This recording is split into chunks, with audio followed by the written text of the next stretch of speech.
Assalamualaikum warahmatullahi wabarakatuh. Kenalkan, nama saya Ali Mashari, owner dari Bread Healthy. Di sini saya akan menjelaskan tentang bisnis plan saya, yakni Bread Healthy. Selanjutnya saya akan menjelaskan tentang latar belakang berdirinya usaha ini. Usaha ini latar belakangi karena saya melihat besarnya pangsa pasar kuliner yang ada di Indonesia dan di sekitar Kota Malang. Maka saya memutuskan untuk membuat bisnis plan di bidang kuliner, lebih tepatnya di bidang roti. Roti yang kami produksi dihidangkan dengan cara yang berbeda, yaitu dengan isian sayur yang bergizi yang lebih beraneka macam. Dan olahan roti terjamin kehigienisannya. Maka dari itu, saya membuat suatu olahan roti, yaitu roti kesehatan atau Bread Healthy. Bread Healthy sendiri merupakan roti yang berisikan sayur dengan kandungan gizi tinggi. Bread Healthy sendiri muncul karena ingin memadukan sebuah makanan cepat saji yang sehat bagi tubuh. Sesuai dengan namanya, produk Bread Healthy ini diharapkan dapat menjadi salah satu kudapan pilihan utama konsumen untuk memenuhi gizinya sehari-hari. Adapun struktur organisasi dari Bread Healthy sendiri, yang pertama ownernya yaitu saya sendiri, Ali Mashari. Di bagian marketing ada saudara Fahrul Lasmi. Di bagian keuangan masih dipegang oleh saya sendiri. Dan di bagian produksi saya ditemani oleh teman saya, yaitu Yunan Syaiful Haq. Selanjutnya untuk visi dan misi dari Bread Healthy. Visi kami yaitu ingin menjadikan Bread Healthy sebagai perusahaan roti terbesar dan terbaik di tingkat nasional dan mancanegara. Adapun misi dari Bread Healthy yang pertama yaitu membuat produk roti yang dapat memenuhi gizi para konsumen. Ini sangat perlu karena makanan itu harus mengandung gizi yang diperlukan oleh tubuh kita sehari-hari untuk beraktivitas. Yang kedua yakni terus melakukan inovasi untuk menciptakan varian rasa atau bentuk roti yang terbaik.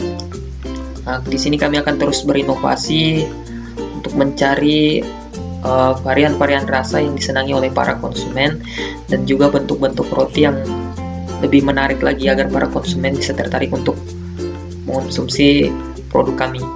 Yang ketiga yaitu memperbanyak outlet untuk menjangkau seluruh konsumen Bread Healthy. Rencana ke depan kami ingin membuka lebih banyak lagi outlet di berbagai macam kota, di kota-kota besar yang ada di Indonesia, insyaallah. Yang keempat yakni menjaga kualitas rasa dan gizi produk. Ini tentu sangat penting bagi perusahaan kami karena dari sini kita dapat menjaga kepercayaan konsumen untuk terus mengonsumsi produk kami. Yang kelima yaitu menjaga dan meningkatkan kepuasan pelanggan. Tentu kami akan terus meningkatkan servis kami agar para konsumen nyaman dengan layanan kami, sehingga para konsumen tetap dapat hadir dan terus membeli produk kami. Terima kasih. Selanjutnya proses produksi. Di sini proses produksi yang pertama yakni menyiapkan alat dan bahan. Yang kedua, mencampur semua bahan adonan roti dan menunggu adonan sampai kalis. Menunggu adonan sampai kalis ini memakan waktu sekitar 40 menit. Selanjutnya yakni menumis sayur untuk isian roti. Adapun sayur-sayur yang ditumis untuk isian roti diantaranya ada kubis, wortel, buncis, dan bumbu-bumbu masakan lainnya. Selanjutnya setelah isian roti telah matang, kemudian langkah selanjutnya memasukkan isian roti ke dalam adonan roti. Setelah itu, setelah beberapa saat didiamkan, kemudian adonan yang telah diisi tadi kemudian digoreng di minyak yang sedang. Setelah menggoreng roti, kemudian tiriskan roti beberapa saat. Tujuannya untuk mengurangi minyak yang terdapat dalam roti tadi. Lalu setelah itu roti sudah siap untuk disajikan dan di packaging. Selanjutnya target pasar dan strategi pemasaran. Target pasar dari kami yakni target pasar yang tidak ditentukan umur dan pekerjaan, tetapi difokuskan pada konsumen dengan karakter psikografis, menyukai hal baru, tantangan, dan suka mengonsumsi makanan kudapan. Di sini psikografis menyukai hal baru karena makanan ini merupakan salah satu makanan yang jarang kita temuin di Kota Malang.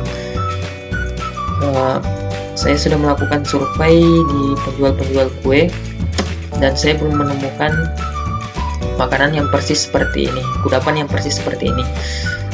Nah, selanjutnya untuk strategi pemasaran, pertama kami akan melakukan promosi dan pemasaran produk melalui media sosial seperti WhatsApp dan Instagram.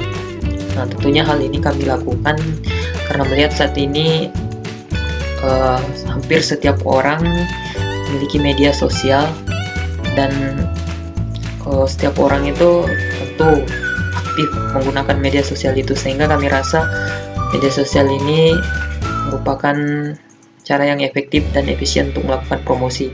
Selain itu, rencananya kami juga akan mendistribusikan produk Bread Healthy ke toko-toko kue dan juga toko-toko kelontong. Strategi lainnya dengan memberikan harga yang dapat dijangkau oleh semua kalangan. Dengan harga yang murah, kualitas produk ini tidak akan kalah dengan produk pesaing. Serta strategi lainnya ini memberikan diskon untuk pembelian dalam jumlah yang banyak tentunya. Lanjut ke resiko usaha dari Bread Healthy sendiri. Yang pertama, tentunya banyak pesaing yang memiliki produk sejenis. Hal ini telah saya survei dan saya lakukan observasi di sekitar Kota Malang sendiri, sudah sangat banyak penjual-penjual roti dan kue. Selanjutnya yakni bahan baku yang tidak tahan lama dan harga bahan baku yang kadang mengalami fluktuatif. Nah, ini tidak dapat dipungkiri karena kita tidak dapat menentukan harga bahan baku itu sendiri di pasar. Selanjutnya yakni skill atau kemampuan owner dalam membuat produk belum terlalu expert. Risiko berikutnya yakni modal usaha yang masih sedikit. Untuk mengantisipasi risiko usaha yang ada, kami akan melakukan beberapa hal. Yang pertama, untuk mengantisipasi risiko dari kurangnya skill owner, yaitu dengan mengikuti pelatihan atau menonton pembuatan produk sejenis untuk mengasah skill dalam membuat roti.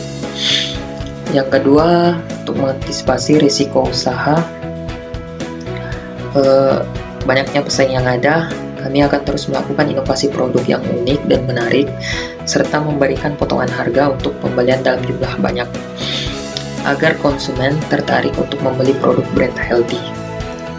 Selanjutnya, untuk meminimalisir bahan baku yang terbuang sia-sia, owner akan menetapkan target penjualan per hari sehingga dapat memperkirakan berapa banyak bahan baku yang harus dibeli. Selanjutnya, untuk risiko harga bahan baku yang mengalami fluktuatif, owner akan memilih supplier langganan agar mendapatkan potongan harga dan juga membeli bahan baku yang bisa bertahan lama dalam jumlah yang banyak.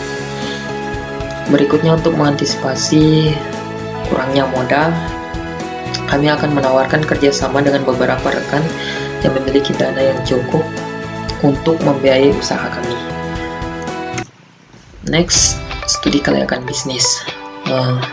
Untuk aspek yang pertama, yakni aspek hukum. Usaha ini belum memiliki izin usaha, namun usaha yang dijalankan tidak bertentangan dengan hukum dan produk yang dihasilkan tidak menggunakan bahan baku yang dilarang oleh hukum yang ada. Untuk aspek lingkungan, usaha Bread Healthy ini mengantisipasi pencemaran dan perusakan lingkungan dengan cara membuang sampah dan limbah hasil produksi tidak di lingkungan masyarakat sekitar. Aspek yang ketiga yakni aspek pemasaran dan pemasaran. Kuliner roti merupakan salah satu bisnis plan yang cukup luar pangsa pasarnya dan konsumennya. Untuk promosi dan pemasaran, produk Bread Healthy menggunakan media sosial seperti WhatsApp dan Instagram tadi. Untuk aspek kelayakan dan investasi, proyeksi pengembalian dengan tingkat biaya modal sekitar 60.000 dalam sekali produksi dapat menghasilkan keuntungan sekitar Rp120.000 atau laba sekitar 100%. Untuk analisis teknik operasional dan teknologi Bread Healthy, saat ini proses produksi masih menggunakan cara yang manual. Kedepannya akan dilakukan pembelian mesin modern untuk membantu proses produksi. Selanjutnya, untuk pengembangan usaha, yang pertama kami akan membuat inovasi produk Bread Healthy baru, yaitu roti dengan isian daging dan juga bentuk roti yang menarik. Selanjutnya membuka stand di beberapa kota besar dan menjangkau lebih banyak konsumen. Pengembangan berikutnya yaitu kedepannya usaha Bread Healthy akan dikembangkan lagi menjadi usaha waralaba untuk menjalin kerjasama dengan beberapa investor. Dan yang terakhir, rencananya ke depan kami akan membuka restoran makanan dan minuman sehat.